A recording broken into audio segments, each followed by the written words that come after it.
ప్రభువు రక్షకుడైన యేసుక్రీస్తు వారి శ్రేష్టమైన నామంలో మీ అందరికీ శుభోదనాలు తెలియజేస్తా ఉన్నాను. గడిచిన 10 దినాలు మనం 30 అధ్యాయాల దాకా ధ్యానించి ఉన్నాం. అలాగే ఈరోజు 11వ రోజు మన మధ్యలో 31 నుండి 33 అధ్యాయాలు మన మధ్యలో ఉన్నాయి. కాబట్టి గడిచిన దినాల్లాగే యథావిధిగా మనం దేవునితో ప్రార్థన సహాయం కోరుకొని మన బైబుల్ స్టడీలో ముందుకెళ్దాం. కాబట్టి ముందుగా ప్రార్థన చేసుకుందాం. కళ్ళు మూసుకోండి. మహాపరిశుద్ధుడు, ప్రేమగల తండ్రి, నీ ఘనమైన శ్రేష్టమైన నామమునకు లెక్కలేని స్తుతులు స్తోత్రాలు చెల్లించుకుంటున్నాం. గడిచిన 10 దినాలు మీరు మాతో ఉన్నారు. 30 అధ్యాయాలు మేము ధ్యానించి ఉన్నాం. ఈరోజు మా ముందు 31 నుండి 33 అధ్యాయాలు ఉన్నాయి. ఈ అధ్యాయాలు మేము ధ్యానించబోతుండగా మాకు అనేక రకమైన సంగతులు మాకు బోధించి ఆత్మీయ పాఠాలు మాకు నేర్పించమని, మా జ్ఞానం కాదు, మా శక్తి కాదు, కేవలం నీ మీద ఆధారపడి ఉన్నాం.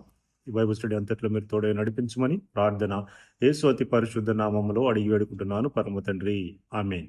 31 అధ్యాయంలో మొదటి మాటే మొదలవుతుంది. ఇక్కడ లాబాను కుమారులు తన తండ్రికి కలిగినది యావత్తు యాకోబు తీసుకొని మన తండ్రికి కలిగినది దాని వలన యావదాస్తి సంపాదించానని చెప్పుకునే మాటలు యాకోబు వినెను. కాబట్టి యాకోబు లాబాను దగ్గర అనేక సంవత్సరములు పనిచేసిన తర్వాత తను కూడా చాలా ఆస్తిని సంపదని కూడగట్టుకున్నట్లు మనం చూస్తా ఉన్నాం. అధిక సంపన్నుడైనట్లు మనం చూస్తా ఉన్నాం. అటువంటి పరిస్థితిలో తన లాబాను యొక్క కుమారులు యాకోబు మీద అసూయపడినట్లు మనం చూస్తా ఉన్నాం. ఇది కేవలం మన తండ్రి దగ్గర పనిచేసి తన యావదాస్తిని యాకోబు తీసేసుకున్నాడు, లాక్కున్నాడు అనే ఉద్దేశంలో వారు వెళ్ళిపోయి ఉన్నారు.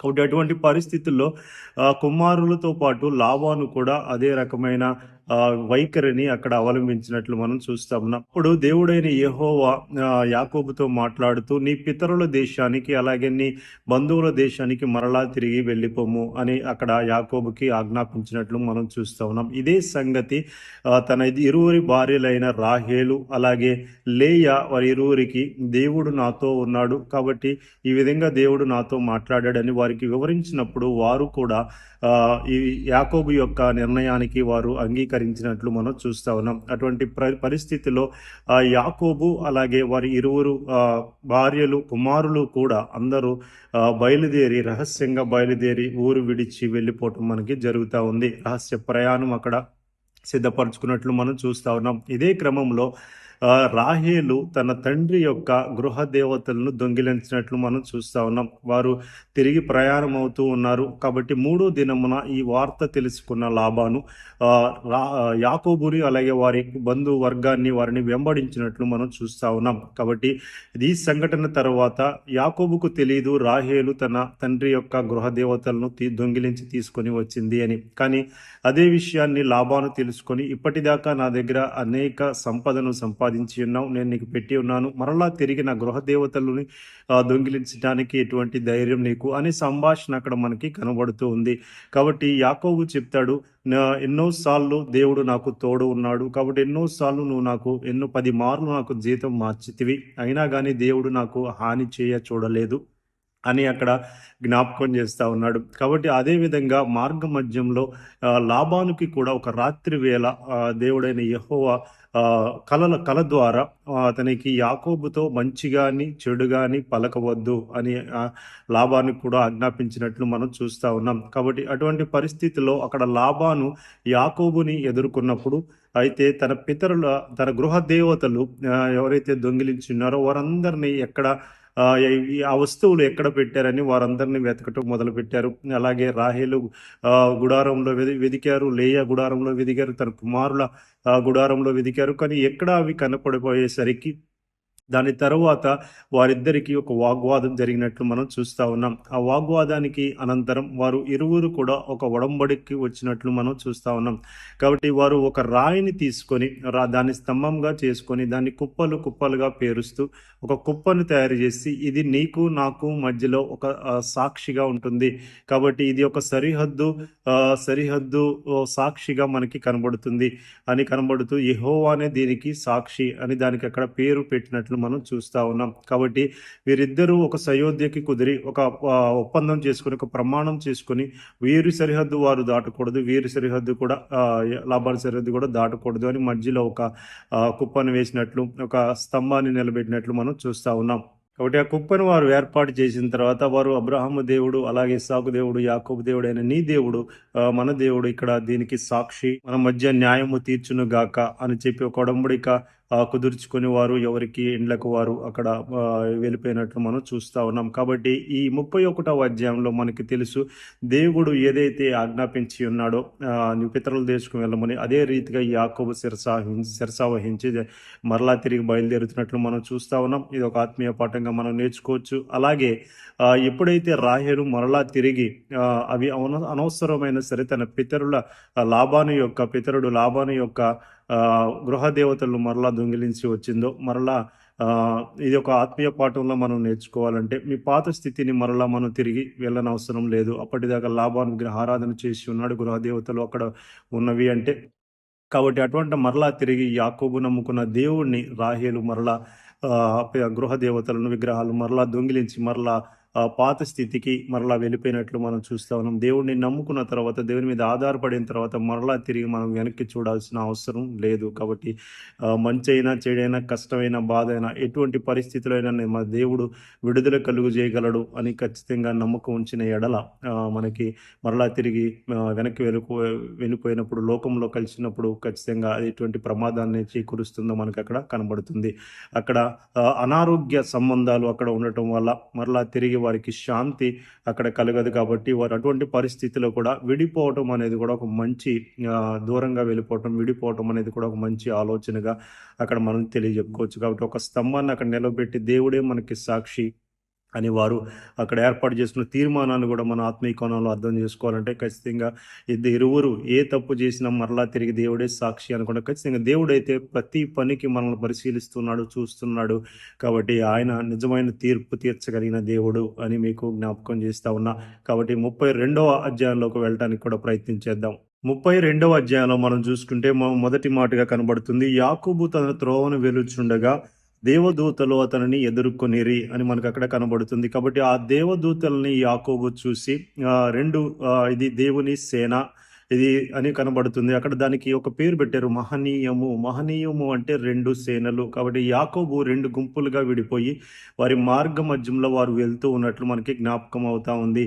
యాకోబు ఏశావు మధ్య ఒక సయోధ్య కుదిర్చే ప్రయత్నం అక్కడ యాకోబు చేస్తున్నట్లు మనం చూస్తున్నాం. ముందుగా దూతలని ఏశావు దగ్గరికి పంపించి, నేను ఇప్పటిదాకా లాబాను దగ్గర అనేక సంవత్సరములు పనిచేసి చాలా సంపద కూడగట్టుకున్నాను, కాబట్టి నీ కటాక్షము నా మీద ఉంచు అని ఇరువురి మధ్య సయోధ్య కుదర్చడానికి యాకోబు ప్రయత్నిస్తూ ఉన్నట్టు మనం చూస్తూ ఉన్నాం. అటువంటి పరిస్థితుల్లో వీరు ఏశావు దగ్గరికి వెళ్ళి మరలా దూతలు తిరిగి వచ్చి, ఏశావు నీ మీద దండెత్తడానికి 400 మందితో అతను రాబోతున్నాడు అనే సమాచారాన్ని మరలా వారు వెనక్కి తిరిగి తీసుకొచ్చినప్పుడు యాకోబు చాలా భయంతో తొందరపడి, అబ్రహాము దేవా, ఇస్సాకు దేవా, నాకు కూడా తోడంటున్న యాకోబు దేవుడుగా పిలువబడబోతున్న నీవు నాకు నీ పితరుల దేశంకు మరలా తిరిగి వెళ్ళు అని ఆజ్ఞాపించినావు. అదే ఆజ్ఞ నేను శిరసావహిస్తున్నాను. నా సంతానాన్ని ఇసుక రేణువుల వల్లే నీవు వ్యాపింపజేస్తానని ఆజ్ఞాపించి ఉన్నావు. అయినను ఇటువంటి పరిస్థితి ఎలా నాకు అని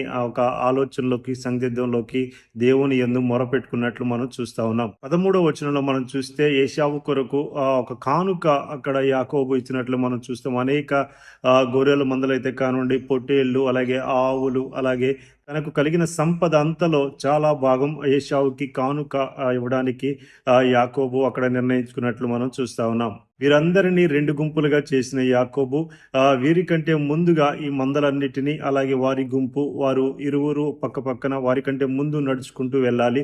కాబట్టి మీకు ఏశావు ఎదురైనప్పుడు ఇది యాకోబు పంపించిన కానుక అని మీరు వారికి ఏశావుకి చెప్పవలసిన అవసరం ఉంది. కాబట్టి అని ఇలా ఆజ్ఞాపించి వారి ఇరువురి మందలను ముందుకి పంపించినట్లు మనం చూస్తా ఉన్నాం. అదే అధ్యాయంలో ఆఖరి భాగంలో మనకి కనబడుతుంది. కాబట్టి యాకోబు తన భార్యలను, తన కుమారులను, అలాగే మొత్తం సంపద అంతని ఆ ఏరు దాటి పంపించి వేసి అందరూ అటు వెళ్ళిపోయిన తర్వాత కేవలం యాకోబు ఒక్కడే అక్కడ మిగిలిపోయినట్లు మనం చూస్తాం. యాకోబు ఒక నరుడు తెల్లవారి దాకా పెనుగులాడెను అనే మాట కనబడుతుంది. యాకోబు అతనితో పెనుగులాడినట్లు ఒక చిన్న యుద్ధమే చేసినట్లు మనం చూస్తా ఉన్నాం. అక్కడ తన తొడగూటి కూడా అక్కడ వసిలెను అనే మాట అక్కడ మనకి కనబడుతుంది. దాని తర్వాత నువ్వు ఆశీర్వదించితేనే కానీ నేను వెళ్ళను. అలాగే నీ పేరు ఏమిటి అని అడిగినప్పుడు తను యాకోబు అని చెప్పాడు. అలాగే తిరిగి యాకోబు కూడా నీ పేరేంటి అని అడిగినప్పుడు అతడు ఏమీ మాట్లాడకుండా తనను ఆశీర్వదించి వెళ్ళిపోయినట్లు మనం చూస్తాను. కాబట్టి నీవు దేవునితో పోరాడి ఉన్నావు, మనుష్యులతో కూడా పోరాడి ఉన్నావు. కాబట్టి నీ పేరు ఇంకా యాకోబు కాదు, నీ పేరు ఇశ్రాయేలు. కాబట్టి ఇక్కడ నుంచి యాకోబు పేరు ఇశ్రాయేలుగా మారబడిపోయింది అని మీకు జ్ఞాపకం చేస్తా ఉన్నా. ఇశ్రాయేలు అంటే ఒక సంతానం. యాకోబు నుంచి ఏదైతే దేవుడు ఎంతో ధైర్య సాహసాలతో యాకోబు ముందుకు సాగుతున్నాడు దేవుని చెప్పిన ప్రతి ఒక్క మాటకు. కాబట్టి అప్పటి నుంచి యాకోబు పేరు ఇశ్రాయేలుగా మార్చబడిందని మీకు జ్ఞాపకం చేస్తా ఉన్నా. అప్పుడు అది అర్థమైంది యాకోబుకి, నేను సాక్షాత్తు దేవుణ్ణి ముఖాముఖిగా చూశాను, నాతో పెనుగులాడింది సాక్షాత్తు దేవుడైన యెహోవా అనే మాట మనకు అక్కడ కనపడకపోయినా అదే మాట అక్కడ మాట్లాడు, దేవుని ముఖమును నేను చూశాను. కాబట్టి ఆ ప్రాంతానికి పెనూయేలు అని పేరు పెడతాడు. కాబట్టి దేవుని ముఖము అని దానికి అర్థం. ఈ 32వ అధ్యాయంలో మనం చూసుకుంటే యాకోబు యొక్క ప్రయాణం, అలాగే యాకోబు యొక్క మొర దేవుడు విన్నట్లు మనం చూస్తాను. ఒక సయోధ్య ఇరువురి మధ్య, ఏశావు యాకోబు మధ్య ఒక సయోధ్య కుదర్చాలనే యాకోబు ప్రయత్నం మనకు అక్కడ కనబడుతుంది. ఒక మంచి కానుకని సిద్ధం చేసినట్లు మనకు కనబడుతుంది. అక్కడ ఆఖరి వచనాల్లో యాకోబు ఒంటరిగా ఉన్నప్పుడు దేవుడు అతనితో పెనుగులాడి మరలా ఒక చిన్నపాటి యుద్ధమే అక్కడ చేసినట్లు మనం చూస్తా ఉన్నాం. కాబట్టి దేవుడు అతని ధైర్య సాహసాలకు మెచ్చి కాబట్టి దేవుని ముఖ దర్శనము అక్కడ యాకోబు చూసినట్లు మనం అక్కడ చూస్తాం. అక్కడ పెనూయేలు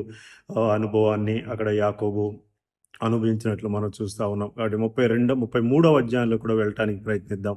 ఆఖరి అధ్యాయం 33వ అధ్యాయంలో మనం చూసుకున్నట్లయితే 33వ అధ్యాయంలో మొట్టమొదటి మాట మనకు కనబడుతుంది. యాకోబు కనులెత్తి చూచినప్పుడు ఏశావు అతనితో 400 మంది మనుష్యులను వచ్చుచుండిరి. కాబట్టి వారిద్దరూ ఎదురుగా పడుతున్న సందర్భం మనకు అక్కడ కనబడుతుంది. ఏశావు అలాగే యాకోబు, ఒక భయంకరమైన పరిస్థితి అక్కడ కనబడుతుంది. మనసులో యాకోబు ఒక కానుక తెచ్చినప్పటికీ ఏశావు ఏమి చేస్తాడు అనే ఒక ఆలోచన, ఒక ఆందోళన యాకోబులో ఉంది. కాబట్టి ఇరువురు ఒకరికొకరు ఎదురుపడిన తర్వాత వారిద్దరూ కూడా తన కానుకని అలాగే వారి ఎదురుగా వచ్చిన మందని చూసిన ఏశావు, ఈ మందంతా ఎవరు, అలాగే ఇదంతా ఎందుకు మీ ముందు నడుస్తుంది, ఎందుకు వచ్చింది, ఎందుకు ఎంత మంద వస్తుంది అని జ్ఞాపకం చేసినప్పుడు, ఖచ్చితంగా ఇది నీకు కానుక ఇవ్వడానికి నేను తీసుకొచ్చాను. కాబట్టి నేను ఎంతో పని చేసి ఎంతో సంపాదించాను, నీ కటాక్షము నాకు కావాలి, నేను దేవుని ముఖము చూచినట్లే నీ ముఖము మరలా చూశాను. కాబట్టి ఖచ్చితంగా ఈ కానుక నువ్వు తప్పక స్వీకరించాలి అని ఆజ్ఞాపించినప్పుడు, అని సెలవిచ్చినప్పుడు అక్కడ ఏశావు కూడా వారిని చూసి ఇద్దరు అన్నదమ్ముల మధ్య ఒక సయోధ్య కుదిరినట్టు, ఒక కన్నీరు విడిచి ఒకరికొకరు ఇద్దరు హత్తుకున్నట్లు మనం చూస్తా ఉన్నాం. తన మెడ మీద ముద్దు పెట్టుకున్నట్లు మనం చూస్తా ఉన్నాం.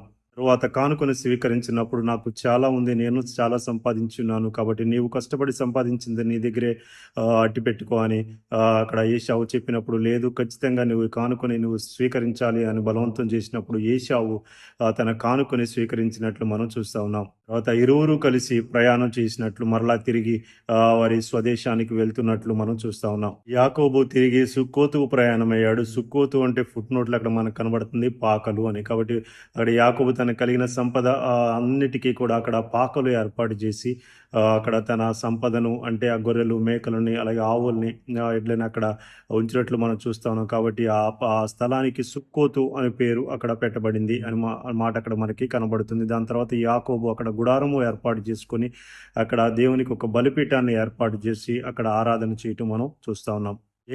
ఎలోహేయి అనే పేరు మనకు అక్కడ కనబడుతుంది. కాబట్టి కింద ఫుట్ నోట్లో ఉంది, ఇశ్రాయేలు దేవుడే దేవుడు అనే మాట అక్కడ దానికి అర్థం వచ్చే రీతిగా మనకు అక్కడ కనబడుతుంది. కాబట్టి 33వ అధ్యాయంలో చూస్తే ఇరువురి అన్నదమ్ముల మధ్య సయోధ్య అక్కడ కుదిరినట్లు, ఇరువురు కూడా ఆప్యాయంగా వారు మరలా తిరిగి ఒకరికొకరు కలుసుకున్నట్లు మనం చూస్తా ఉన్నాం. అలాగే యాకోబు ఇచ్చిన కానుకను ఏశావు స్వీకరించినట్లు మనం చూస్తూ ఉన్నాం. అక్కడ ఏశావు కూడా తన మందలో కొద్ది మందిని నీ దగ్గర ఉంచుకో, ప్రయాణంలో నీకు సాయపడతారని మాట్లాడుతున్నప్పుడు ఆయన దేవుని కటాక్షము అలాగే నీ కటాక్షము నా మీద ఉంది, కాబట్టి నాకు అవసరం లేదు అని అక్కడ మాట్లాడుతూ వారు ఇరువురు ప్రయాణం చేసుకుంటూ అక్కడ యాకోబు సుక్కోతుకు వచ్చి ఉన్నాడు. గుడారం ఏర్పాటు చేసుకుంటూ తన పాకలను సమస్తము సిద్ధము చేసుకుని అక్కడ గుడారము కట్టి దానికి ఎలోహేయి ఇజ్రాయిల్ అని పేరు పెట్టాడు. కాబట్టి ఇజ్రాయేలు దేవుడే దేవుడు అనే మాట అక్కడ